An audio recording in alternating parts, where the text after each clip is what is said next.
Frictional force का role rolling motion में बहुत इंपॉर्टेंट है, स्पेशली जब हम एक्सेलरेटेड रोलिंग की बात करते हैं। तो चलिए आज इसको ठीक से देख ही लेते हैं, समझ ही लेते हैं कि है क्या।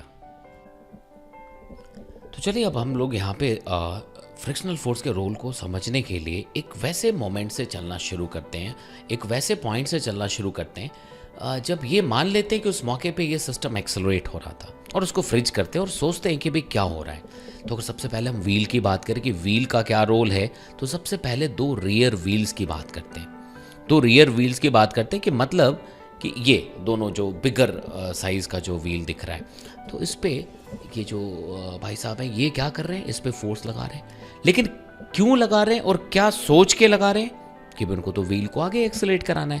लेकिन सच में अगर देखोगे ना, तो वो इस व्हील दोनों व्हील्स को घुमाने के लिए एफर्ट लगा रहे हैं, दोनों को क्लॉकवाइज डायरेक्शन में टॉर्क देने के लिए फोर्स लगा रहे हैं। देखो आप वीडियो में साइड में देख सकते हैं कि भाई ये बिल्कुल इसको घुमाने के लिए फोर्स लगा रहे हैं और वो घूम भी रहा है।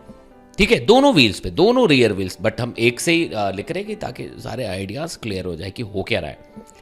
लेकिन जैसे ही घूमना शुरू होगा, टॉर्क जैसे ही उसको मिला, एट द सेम मोमेंट इस कांटेक्ट पे स्लाइडिंग आ गई। भी स्लाइडिंग की टेंडेंसी, व्हील बैकवर्ड डायरेक्शन में स्लाइड कर जाना चाहेगा और रोड स्टेशनरी है, तो तुरंत फ्रिक्शनल फोर्स एक्शन में आएगा, फ्रिक्शनल फोर्स जाग जाएगा बॉस। ठीक है, और वो फ्रिक्शनल फोर्स किधर आएगा, तो भाई उस जो स्लाइडिंग की टेंडेंसी है उसको अपोज करेगा, मतलब फॉरवर्ड फ्रिक्शनल फोर्स। देखो फॉरवर्ड फ्रिक्शनल फोर्स आ गया, इसको मैं F1 लिख देता हूँ। फॉरवर्ड फ्रिक्शनल फोर्स मतलब इसको मैं F1 लिख दूँ तो चलेगा। यहाँ तक बात समझ आ रही, कोई दिक्कत होनी नहीं चाहिए इसमें। अब अगर हम यहाँ से आगे बढ़ें तो देखो क्या क्या हुआ कि भाई इन्होंने फोर्स जो लगाया था घुमाने के लिए, इसको घुमाने के लिए, टॉर्क देने के लिए, लेकिन उस वजह से कांटेक्ट पे स्लाइडिंग की टेंडेंसी आई तो फ्रिक्शनल फोर्स फॉरवर्ड आ गया। तो सच में ऐसा भी पिछले व्हील पे भी हुआ होगा, ऐसा जो दूसरा जो पिछला तो है ये, दूसरा इसका जो पेयर है उस पे भी हुआ होगा। तो ये भी एक्चुअली ऐसा घूमने की कोशिश कर रहा होगा, तो यहाँ पे भी फ्रिक्शनल फोर्स आ गया होगा फॉरवर्ड डायरेक्शन में। तो हम लोग बहुत सिमेट्रिक अरेंजमेंट लेते हैं, तो यहाँ पे भी हम F1 फोर्स लगा दे, ये हमने दूसरे इस व्हील के पेयर पे लगा दिया F1 फॉरवर्ड डायरेक्शन में।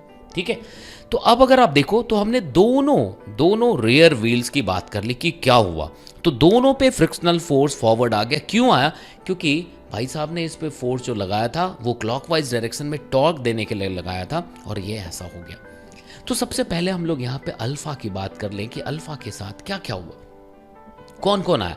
तो यहाँ पे देखो इनके एफर्ट की वजह से जो टॉर्क आया है उसको मैं ताऊ 1 लिखता हूं, और फ्रिक्शनल फोर्स की वजह से ताऊ F लिखता हूं। तो फ्रिक्शनल फोर्स की वजह से भी टॉर्क आएगा, दो भाई एक व्हील पे बात करेंगे तो फ्रिक्शन की वजह से भी टॉर्क आएगा, बट वो एंटी क्लॉकवाइज डायरेक्शन में, वो आएगा एंटी क्लॉकवाइज डायरेक्शन में। देखो वो इस तरफ आएगा, तो नेट टॉर्क में हम लोग इसको सब्ट्रैक्ट कर देंगे।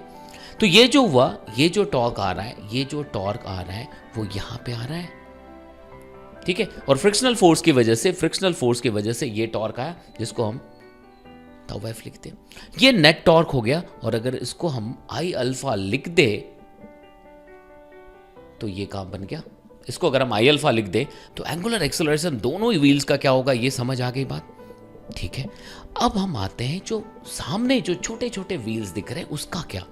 तो अगर मैं इस व्हील की बात करूं, तो ये जिस भी चीज से कनेक्टेड है तो उसके एक्सेस पे एक फोर्स लग रहा है, तो उसको मैं बाहर निकाल के दिखाऊं। अगर मैं इसको बाहर निकाल के दिखाऊं, देखना ऐसा, तो अगर मैं यहां से समझाने की कोशिश करूं, बाहर दिखाऊं आपको, तो आप तुरंत कहोगे कि इस पे यहां से जो भी चीज कनेक्टेड है वो इस पे फॉरवर्ड फोर्स दे रहा है। तो अब इसके ग्राउंड पे देखोगे, फ्रंट दोनों व्हील्स की जो स्लाइडिंग की टेंडेंसी आई वो कैसे आई, फॉरवर्ड। तो इस पे जो फ्रिक्शनल फोर्स आएगा वो देखो बैकवर्ड आ गया, F1। तो अब दोनों जो आगे सामने व्हील्स थे ये भी एक्सेलरेट होंगे, तो ये इस फोर्स की वजह से एक्सेलरेट हो रहे होंगे। ठीक है, और जो एंगुलर एक्सेलरेशन मिल रहा होगा वो F1 की वजह से मिल रहा होगा।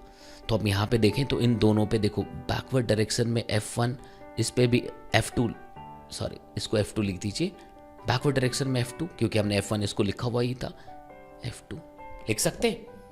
तो इन दोनों व्हील्स की कहानी बिल्कुल ऐसी होगी। तो अब अगर हम लोग सिस्टम पे नेट फ्रिक्शनल फोर्स की बात करें तो 2F1 forward and 2F2 backward हो गया। तो 2F1 ग्रेटर देन 2F2 आने की वजह से हम इसको लिख सकते टोटल मास इनटू एक्सेलरेशन। इसको लिख सकते टोटल मास इनटू एक्सेलरेशन। बात समझ आई? तो एक तो हमने यहां पे लिख दिया torque equals to I alpha, इसमें कोई प्रॉब्लम ही नहीं। दूसरा ये आ गया कि 2F1 minus 2F2 equals to m into ए।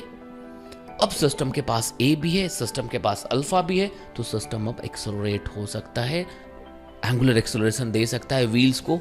तो देखो यहाँ पे हम ए इक्वल्स टू अगर आर अल्फा लिख दें रियर व्हील्स के लिए, है ना, तो काम बन जाएगा।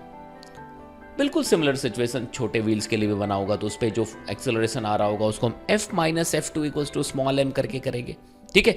तो बट यहां तक बात समझ आई। तो सबसे इंपॉर्टेंट चीज था हमें ये समझना था कि भाई ये फॉरवर्ड डायरेक्शन में एक्सेलरेट होने के लिए फ्रिक्शनल फोर्स कैसे आ जाता है, इनका क्या एफर्ट होता है। तो अभी मैं इस वीडियो में ही एक दो और एग्जांपल्स दे रहा हूं जहां पे आप ढंग से सोच पाएंगे कि ये फ्रिक्शनल फोर्स किस तरह से एक्ट करता है, कैसे आता है। और वही बेसिक पॉइंट है कि ऑलवेज फ्रिक्शनल फोर्स आएगा और वो स्लाइडिंग को अपोज करने के, अगर स्लाइडिंग है तो स्लाइडिंग को अपोज करेगा, अगर स्लाइडिंग की टेंडेंसी है तो उसको अपोज करेगा, ठीक है।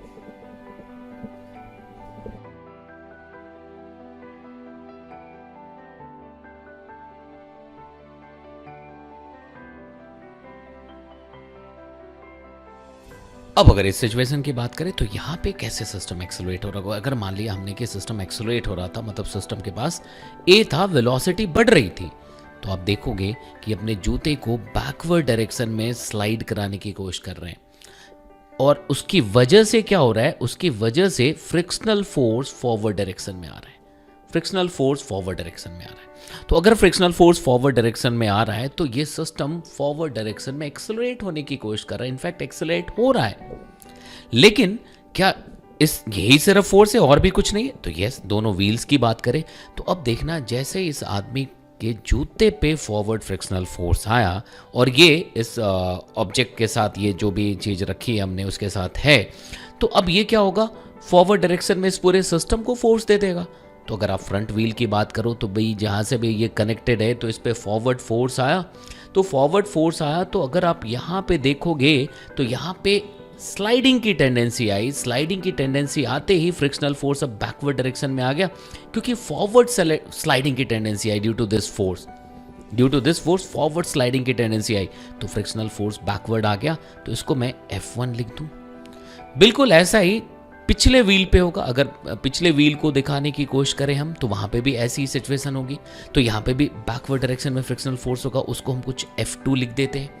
तो कुल मिलाकर के अगर आप यहाँ पे देखोगे इस पूरे अरेंजमेंट पे, पूरे सिस्टम पे, तो तीन फ्रिक्शनल फोर्सेस, एक यहाँ पे, एक यहाँ पे, एक यहाँ पे। लेकिन आप अगर देखोगे सिस्टम को एक्सेलरेशन मिल रहा है तो कैसे मिल रहा है, ये सबका पिताजी होगा। तो F minus F1 minus F2 दोनों बैकवर्ड डायरेक्शन में, दोनों बैकवर्ड ही एंश्योर करने के लिए। ये कैसे हमने पक्का किया, क्योंकि ये दोनों व्हील ऐसा घूम रहा है, घूमने के लिए अल्फा कहाँ से मिल रहा होगा, तो यही फ्रिक्शनल फोर्स। घूमने के लिए अल्फा कहाँ से मिल रहा होगा, तो यही फ्रिक्शनल फोर्स। ध्यान रखिएगा, हमने एक्सेलरेटेड अरेंजमेंट, जब एक्सेलरेट हो रहा था सिस्टम तब की बात करी है, ठीक है। तो हम इसको total mass of the system into acceleration लिख सकते हैं क्या।